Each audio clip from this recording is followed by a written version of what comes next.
vamos dizer, desvantagem que Paulo soube utilizar como uma vantagem. Uhum.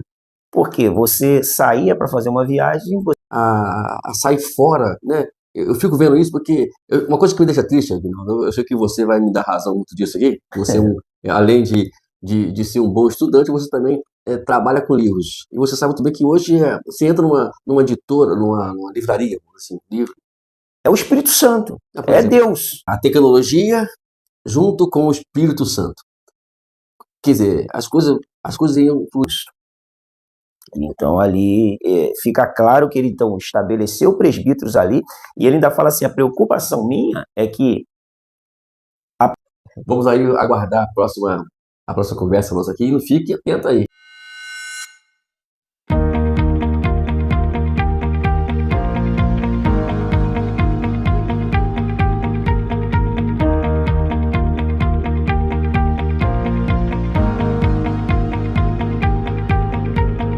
Olá, meus queridos! Aqui estamos mais uma vez, graças a Deus, para podermos dar continuidade a esse trabalho.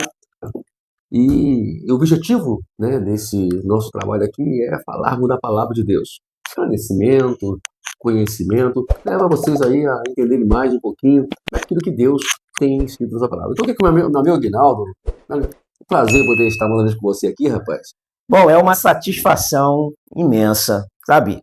Aquele fervor contagiante de poder estar aqui falando mais uma vez da palavra de Deus, lucidando assuntos que são pertinentes à igreja, a nós.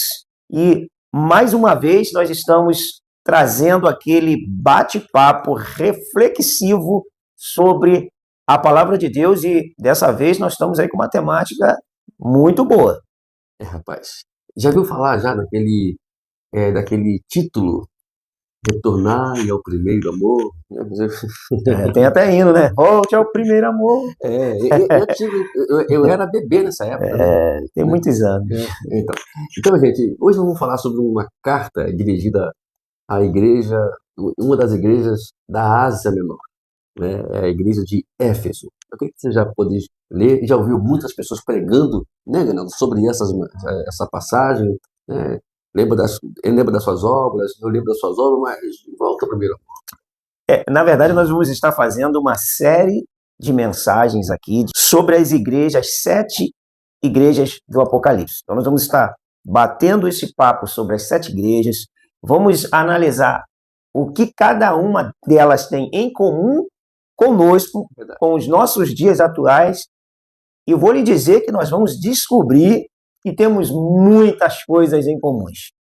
Cada uma delas identifica a gente de alguma forma, né? Positivo. A igreja de Éfeso, na verdade, foi criada, foi um momento muito importante para Paulo, né? Porque Éfeso, uma cidade desenvolvida, uma cidade grande, uma cidade centro do paganismo. O centro do paganismo, e também tinha-se o lado também portuário, né?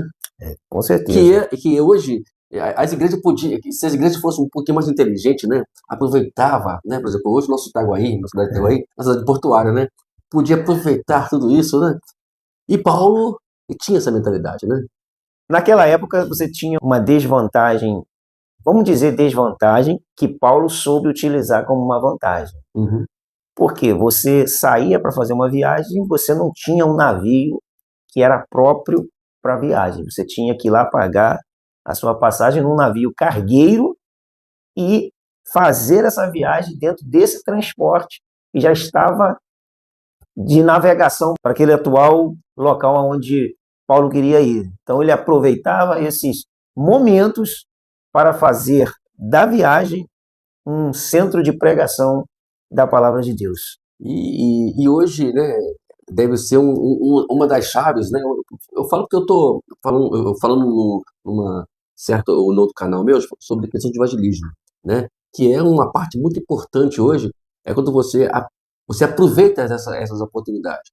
Agora, vamos lá. A igreja de Éfeso ele foi lá na sua segunda viagem, isso mesmo? Segunda viagem missionária de Paulo, entre os anos 50 e 52, ele com aquele ímpeto desbravador, um homem com uma intelectualidade incomum, mas aliou essa capacidade intelectual, com poder de Deus, com poder do Espírito Santo. E aí, meu amigo, é uma bomba isso, hein? Isso é uma bomba. Se alia a intelectualidade ao poder, porque nós também podemos falar de um outro assunto dentro dessa temática, que é um assunto atual. Já que nós vamos falar de igreja, a igreja que desvaloriza o estudo, acreditando que o estudo te esfria. Agora, preste atenção nesse fato, nesse homem, Paulo. O homem, dentre todos da Bíblia, de maior nível intelectual. O homem que mais escreve, que mais faz, era o homem que mais tinha intelectualidade. Será que isso era por acaso? Com certeza que não. E a gente lamenta muito, né, hoje, essa nova mentalidade da igreja, hoje, não estou falando assim, todos, mas a gente tem que generalizar de alguma forma, né, não tem como. E que a qual as pessoas começam a sair fora, né? Eu fico vendo isso porque uma coisa que me deixa triste, Aguinaldo, eu sei que você vai me dar razão muito disso aqui, você, além de ser um bom estudante, você também trabalha com livros. E você sabe muito bem que hoje você entra numa editora, numa livraria, assim, livro, eu já entrei em algumas livrarias, e vi como está vazia essa né? Hoje em dia, as pessoas compram livro. Eu fico vendo na internet hoje, pessoas vendendo a sua coleção de livros. Eu falei assim, meu Deus do céu, enquanto eu tô. E a gente vê isso, de alguma forma, na prática, né? A igreja tá assim hoje, né? Quem sofre o impacto, não só livros ainda é o de menos, mas curso de você fazer o seu sermão ali na IA, com programas ali onde você já vai ter o seu sermão pronto. Só que, mais importante do que um sermão pronto, é um homem pronto. Então não adianta você ter um sermão pronto se você não está pronto. Pronto, que nós estamos falando aqui, a nível de vida com Deus, de busca, de intimidade, aonde você vai aliar a farinha ao azeite. Então, se você tem farinha e tem azeite, logo você tem um bolo. E bolo é um alimento que sacia a fome. Agora, como é que chega numa cidade como Éfeso? Né? Eu fico imaginando, quando a gente estuda sobre isso, Paulo chegando lá e vendo aquele templo pagão, né? As prostitutas vai para lá, para cá, aquela coisa, aquele envolvimento total. E eu fico pensando que como é que hoje nós, a igreja, pudéssemos, como a gente vai poder, como que a gente ia lidar com isso, né? Chegar num local desse e ver como que Paulo fez, né? Paulo, ele chegou lá, fez a sua estratégia e as coisas fluíram, tanto que o bicho pegou pro lado de lá, né? Apesar de a Bíblia não nos revelar, mas eu acredito que quando Paulo chega em Éfeso, ele conhece primeiro o terreno. Conhece o terreno, ele se prepara para poder efetuar a sua missão, porque Paulo, além dele ter um vasto poder de conhecimento teológico, ele tinha também filosófico. E ele aliou todo esse conhecimento teológico, filosófico, cultural, ao poder de Deus. Então eu penso que ele estabeleceu uma estratégia e começou então a sua missão de pregar o evangelho na cidade de Éfeso. Mas será que hoje, né, não sei se isso tem muito a ver, mas eu creio que tenha, né? E a tecnologia, naquele tempo não tinha tecnologia, né? Não tinha hoje esse avanço que nós temos hoje. E o evangelho foi muito bem pregado. E hoje, com toda a tecnologia que nós temos, que seria uma mão na roda, e que impulsionava mais, e que ia impulsionar mais o evangelho, parece que o povo virou o contrário, né? Ele se acomodou na tecnologia e hoje estão usando, como você já mencionou aqui, a parte da IA e outras mais coisas que hoje a pessoa já entra já com... Praticamente o IA está pregando, não é a pessoa, né?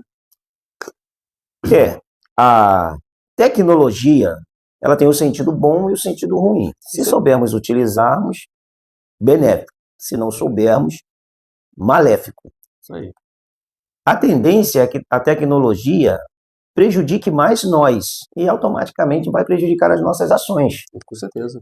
Porque se nós tecnologizarmos o evangelho, é claro que alguma coisa vai ficar capenga, porque o evangelho, ele é poder de Deus. Então, se ele é poder de Deus, o que move, o que movimenta, o que gira essa máquina do evangelho é o Espírito Santo, é Deus.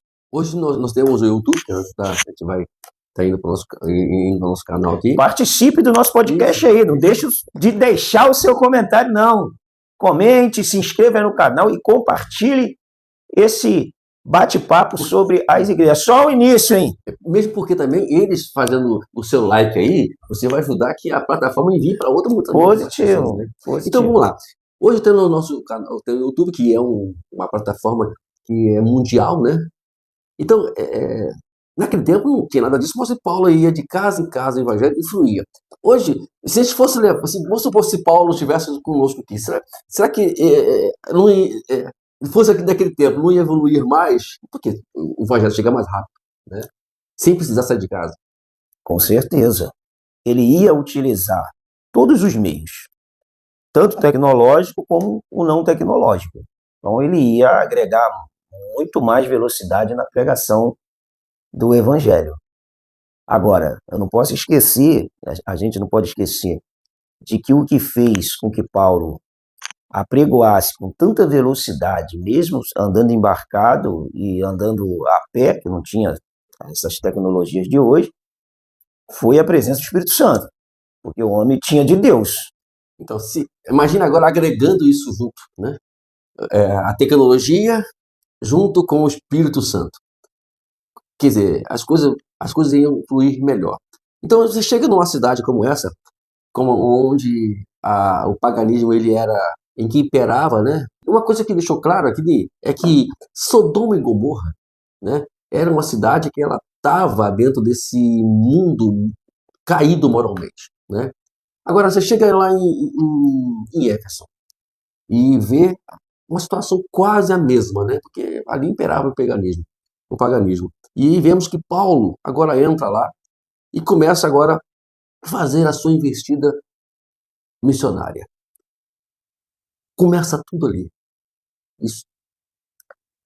Então, Paulo, quando ele chega em Éfeso, na segunda viagem missionária, que está registrada aqui em Atos, capítulo 18, verso do 18 em diante até o 23, ele, chegando em Éfeso, ele, então, começa, como nós falamos antes, provavelmente ele conhece o terreno onde ele vai semear a semente. E ali tinha a vida de Priscila e Áquila, né? Tinha ali, apesar de todo o paganismo que envolvia toda a cidade, até por ser uma cidade portuária, então ela tinha ali muitas coisas que eram pervertidas. Ele chega lá e ele começa a fazer um trabalho, não só de evangelização, de pregação, mas de ensino. Ele categoricamente, ele ensina as duas igrejas, Coríntios, e ele passa lá 1 ano e 8 meses, 1 ano e meio, e Éfeso que ele passa 3 anos. Éfeso é o maior período dele numa cidade. E ele estabelece a igreja ali, e ele ensina a igreja ali durante 3 anos com muito empenho, com muita determinação, com lágrimas. Ele então estabelece essa igreja ali, se nós lermos Atos capítulo 20, verso 31, ele diz assim, aqui é claro, ele já está na terceira viagem dele, portanto, vigiai, lembrando-vos que por 3 anos, noite e dia, não cessei de admoestar com lágrimas a cada um. Foi a última viagem, também foi a última vez que ele teve em Éfeso, né? A última vez.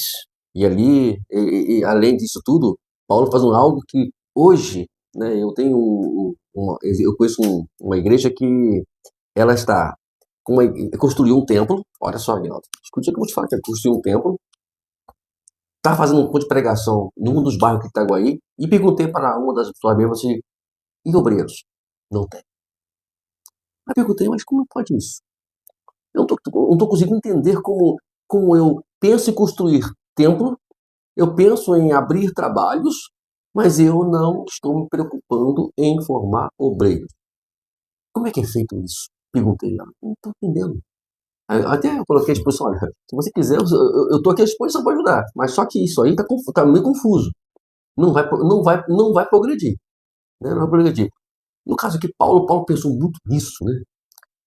Olha, com certeza.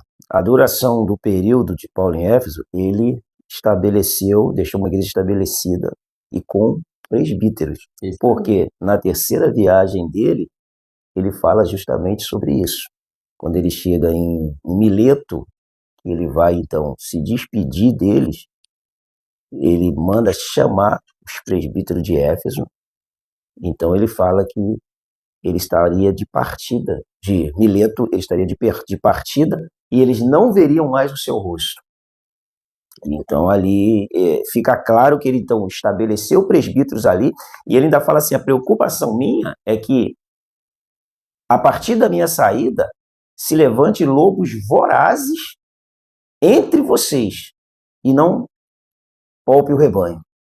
Então, mas esse hoje, eu creio que seja um dos problemas da igreja, que elas, em vez de uma igreja, quando ela não estabiliza a questão, como você frisou muito bem sobre a questão do estudo, como Paulo também fazia muito isso lá em Éfeso, você praticamente acaba o culto e aí a pessoa fica a ver navios, fica ao vento. Porque ele vai enfrentar lá. Talvez vocês que estejam aí me ouvindo, talvez seja um pastor, gente, nós temos que preocupar muito com isso. Porque quando você sai, quando a pessoa sai do culto, ele vai enfrentar os lobos. Não é isso mesmo? Vai enfrentar os lobos, vai enfrentar os ventos. E aí não tem aquela preocupação de ensinamento. Hoje em dia, é aquela pregação de coach. Né? Você pregou no coach? Não, não. Não é pra você que você era pregador coach. Procuro ser um pregador bíblico. Um dia um pastor chegou para mim, eu fiz o curso de coach. Eu olhei para cara dele assim, fez, tá bom. Mas a preocupação de Paulo mostra claramente isso, né? Que o povo não pode ser deixado na mão da... Não pode. A preocupação do pastor é com o povo. Aí no verso, por exemplo, 17 do 20, ele diz assim, ó, de Mileto mandou a Éfeso chamar os presbíteros da igreja, que eram os pastores, né? E quando se encontraram com ele, disse-lhes, vós bem sabeis como foi que me conduzi entre vós em todo o tempo, desde o primeiro dia em que entrei na Ásia. Seguindo aqui para nós dissecarmos esse assunto, no verso 28 do 20, ele diz assim, ó, atendei por vós e por todo o rebanho sobre o qual o Espírito Santo vos constituiu bispos para pastoreardes a igreja de Deus, a qual ele comprou com o seu próprio sangue. E eu sei que depois da minha partida, entre vós penetrarão lobos vorazes, que não pouparão o rebanho. Olha a perspicácia de Paulo. Ele está protegendo a igreja porque ele sabe que vão chegar ali lobos. E lobo não poupa rebanho. Com certeza. Nós já fizemos, inclusive, um vídeo aqui. Caso você queira assistir, fala aí no seu comentário que nós vamos botar o link aí. Falando sobre o lobo. Lembra? O lobo, o ladrão, o mercenário. O lobo nunca é a ovelha. O lobo é lobo. O lobo, na Bíblia, é tido como líderes, né? Mas não é o nosso assunto de hoje. Mas caso você queira ouvir, assistir o vídeo, deixe o seu comentário que nós vamos deixar o link para você estar assistindo. Porque a preocupação hoje é isso. Então a igreja de Éfeso, ela tinha um suporte muito bom, né? Muito bom, muito bom. Uma igreja que não teve só Paulo como um grande conhecedor, mas teve Apolo também, que era grande conhecedor, erudito, fervoroso nas escrituras. Então é uma igreja que ela teve alguém que trabalhou, se entregou, que a amou, se sacrificou ali, anulando a sua vida para que ela fosse estabelecida ali, que foi o apóstolo Paulo. Porque eu gosto muito da carta de Efésios justamente por conta disso. Porque é uma carta que foi construída dentro de pontos. Não sei que você sabe isso muito melhor do que eu. Ele fica rindo, né? Mas na verdade foi construída em pontos. E no final dela, Paulo ele termina a carta justamente dando o suporte como resolver esse problema, que são as chamadas armas, as armaduras as armaduras de Deus, que é como que você vai resolver esse problema todo. Aí ele dá ali a lista das armaduras de Deus. A própria carta de Paulo aos Efésios já mostra o que ele ensinou para a igreja, né? O interessante é que Paulo funda a igreja em 50 a 52, a igreja fica estabelecida em Éfeso. Posteriormente, anos 60, 62, ali, Paulo é preso por pregar o evangelho, e da prisão ele então redige a carta para a igreja, justamente para continuar doutrinando, orientando. A preocupação de Paulo era essa. Tanto que ele escreve o capítulo 1, 2 e o 3, de modo que ele está ensinando teologicamente à igreja as coisas espirituais, selados, eleitos. Ele está explicando ali que em Cristo os direitos nossos como igreja. E no 4, 5 e 6, ele tira da teoria para a prática. Então, você que tem a promessa, que tem todos esses direitos, você precisa praticar isso. E dentre esse assunto relacionado à prática, ele vai falar sobre a armadura espiritual. Você está dentro de uma cidade onde o paganismo é grande. Todavia, você tem Paulo preso, que eu penso que ele observa um soldado romano com toda a sua indumentária, então ele começa a traduzir isso para o lado espiritual. Você concorda que talvez a armadura, ali no capítulo 6, seja o telhado da casa para poder proteger a igreja de Éfeso? No caso da armadura, é um meio de fazer com que cada crente fique firme. Não deixa de ser um abrigo, né? Uhum. É um abrigo, porque Paulo fala, tomai toda a armadura de Deus, porque antes disso mesmo, você vai para que possais suportar o dia mau. Casamento, fala sobre isso, sobre o filho obedecer o pai, o escravo obedecer o patrão. Dos 5, né? Então, aí quando ele chega no finalzinho, fala, agora é o seguinte, para vocês manterem isso, tem que colocar o telhado, né? Para poder se abrigar e não deixar o lobo entrar. Com certeza. Isso foi mencionado agora aqui. Com certeza. Aí o que ele diz? A partir do 6:10, né? Tomai toda a armadura de Deus para que possais suportar o dia mau. O dia mau nunca avisa quando chega. Não. E depois de ter feito tudo o quê? Tomado toda a armadura. Ficai firme. Isso aí. Ou seja, praticamente de plantão, porque as armaduras estão ali para te proteger. Aí ele dá para a igreja de Éfeso, é claro, de modo específico para Éfeso, de modo geral para todos nós. Ele está falando para todos nós. Ficai firme. Ele dá 5 peças da armadura que te protege, que são as defesas, e uma arma de ataque, que é a palavra de Deus. Aqui, ó. Parece que eu invertendo um pouquinho, né? Você tem 5 para se defender, uma para atacar.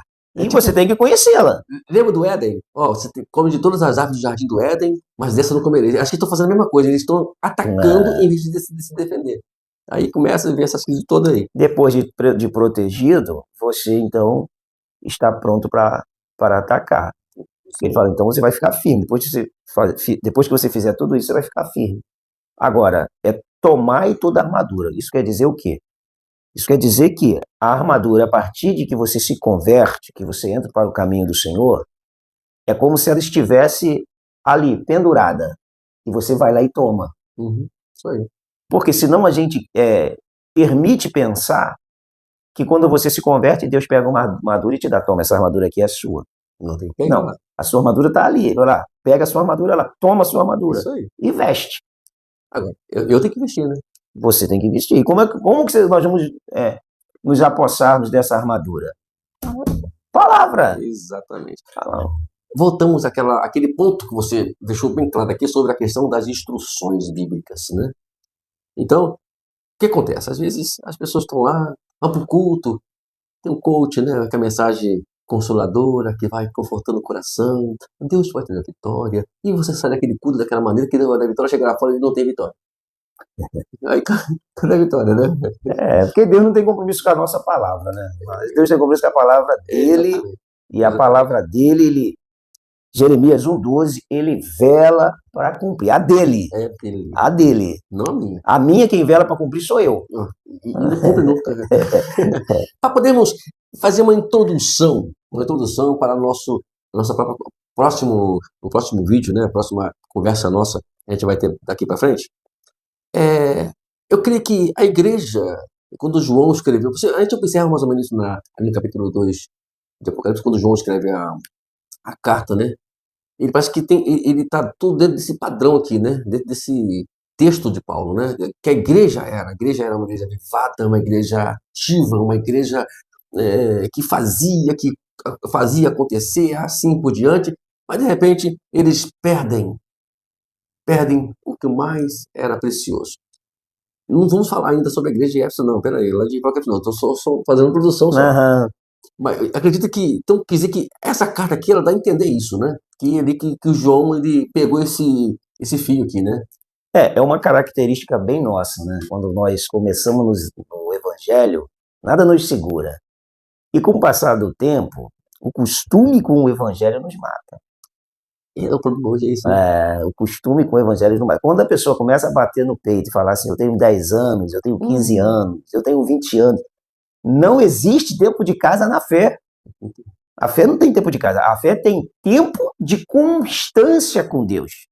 Sede firmes e constantes. Preste atenção nisso. E sempre abundante na obra do Senhor. Sabendo que o trabalho na obra do Senhor não é vão. E se tiver alguém que tem alguma oposição a isso, não tem problema não, irmão. Você pode mandar o seu comentário aqui, que a gente vai estudar ele, a gente vai ler ele, e a gente vai comentar também sobre ele. Né? Com certeza. Porque às vezes as pessoas, esse Aguinaldo, rapaz, ele tá falando muita besteira. Não tem, não. Eu tô com 10 anos de igreja, rapaz, ele tá com...